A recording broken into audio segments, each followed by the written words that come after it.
नमस्कार। देखिए, व्यक्तिगत स्वतंत्रता और सरकार की शक्ति, इन दोनों के बीच हमेशा एक बहुत ही महीन सी रेखा होती है। आज हम भारतीय संविधान के एक ऐसे ही जरूरी हिस्से को समझने वाले हैं जो इस संतुलन को बनाने का काम करता है। तो चलिए, अनुच्छेद 22 की परतों को खोलना शुरू करते हैं। जरा सोचिए, क्या किसी को भी कभी भी यूं ही मनमाने ढंग से गिरफ्तार किया जा सकता है? क्या सरकार के पास इतनी पावर है कि वो बिना कोई वजह बताए किसी को भी हिरासत में ले ले? ये सवाल ना हर एक नागरिक की आज़ादी से सीधे सीधे जुड़ा हुआ है, और अच्छी बात यह है कि हमारा संविधान इसका एक बहुत साफ जवाब देता है। और वो जवाब है अनुच्छेद 22।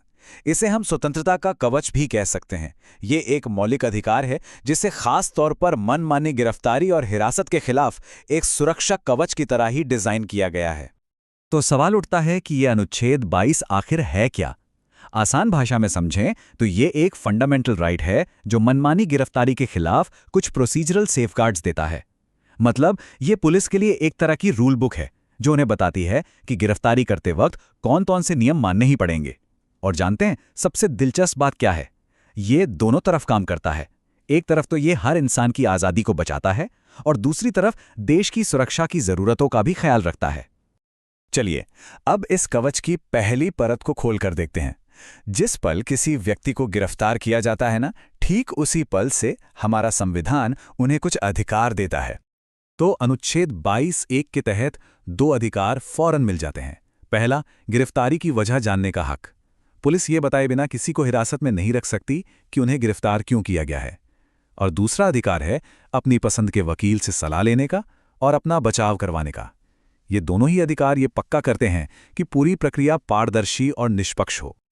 अच्छा, गिरफ्तारी के बाद जो अगला सबसे जरूरी सेफगार्ड है वो समय से जुड़ा है। हमारा संविधान ये पक्का करता है कि किसी को भी अनिश्चित काल के लिए पुलिस कस्टडी में नहीं रखा जा सकता। और वो टाइम लिमिट है 24 घंटे।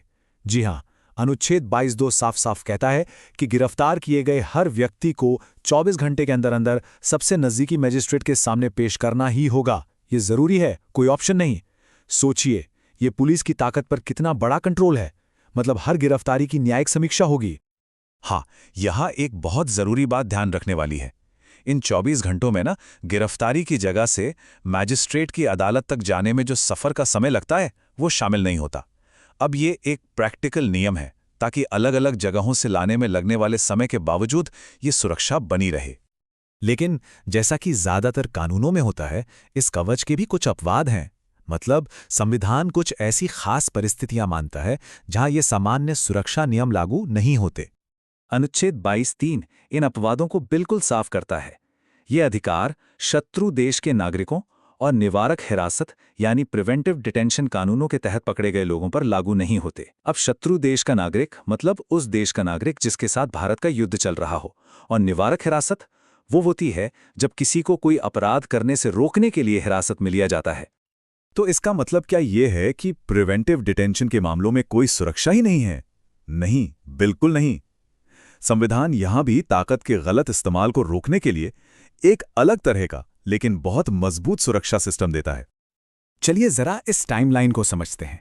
प्रिवेंटिव डिटेंशन कानून के तहत किसी भी व्यक्ति को 3 महीने से ज्यादा हिरासत में नहीं रखा जा सकता जब तक कि एक सलाहकार बोर्ड इसकी समीक्षा न कर ले। और इस बोर्ड में हाईकोर्ट के जज होते हैं जो ये तय करते हैं कि हिरासत को आगे बढ़ाने के लिए कोई ठोस वजह है भी या नहीं। ये एक बहुत ही जरूरी न्यायिक जांच है। ये स्लाइड जो है वो अधिकारों और सरकार की शक्तियों के बीच के संतुलन को बहुत अच्छे से दिखाती है। देखिए, हिरासत में लिए गए व्यक्ति को जल्द से जल्द ये जानने का हक है कि उसे पकड़ा क्यों गया है।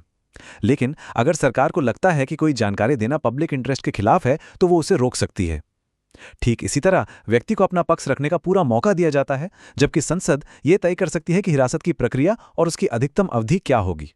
वक्त के साथ साथ इन सुरक्षा उपायों को और मजबूत करने की कोशिशें भी हुई हैं।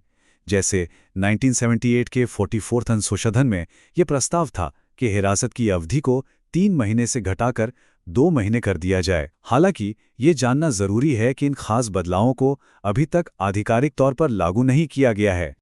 तो आखिरकार ये पूरा का पूरा अनुच्छेद एक बुनियादी बहस पर आकर टिक जाता है। व्यक्तिगत स्वतंत्रता और राष्ट्रीय सुरक्षा, इन दोनों के बीच सही संतुलन क्या है? तो कुल मिलाकर अनुच्छेद 22 का सार यही है कि ये मनमानी हिरासत को रोकने के लिए प्रोसीजरल सेफगार्ड्स बनाता है। ये पक्का करता है कि गिरफ्तारी की शक्ति हमेशा संवैधानिक सीमाओं और न्यायिक जांच के दायरे में रहे, और ये हमारे संविधान की व्यक्तिगत स्वतंत्रता की रक्षा करने की जो प्रतिबद्धता है उसे साफ तौर पर दिखाता है। और ये पूरी चर्चा हमें इसी एक सवाल पर लाकर छोड़ देती है। ये एक ऐसी बहस है जो हमेशा चलती रहेगी, और अनुच्छेद 22 इसी बहस का एक संवैधानिक प्रतीक है जो हमें ये सोचने पर मजबूर करता है कि एक आज़ाद और सुरक्षित समाज में आखिर सही संतुलन क्या होना चाहिए।